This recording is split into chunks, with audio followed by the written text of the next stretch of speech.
there's a problem with these two minifigs. It's the waist capes. They don't have them. So I'm going to show you a trick on how to fix that by making your very own custom waist capes. You're going to need a Cammas and Paldrens just for measurements.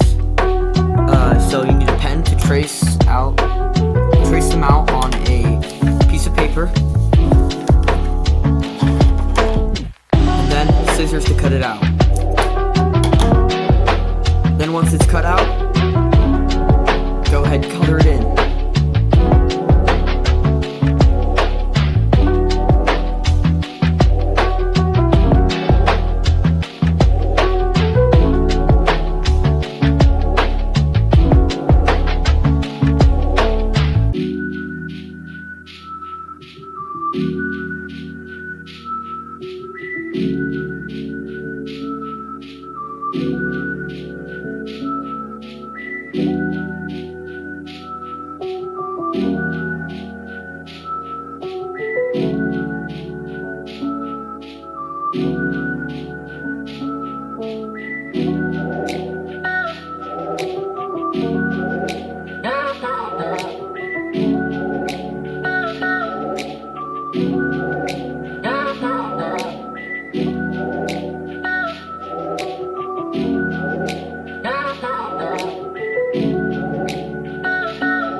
Very nice.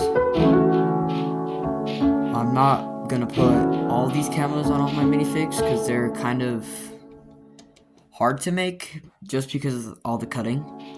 But I am going to keep this camo just because I think it looks good and I could probably use it on other 51st troopers. So this is the waist cape on Fox. Did it black instead of gray because that's just what color I had it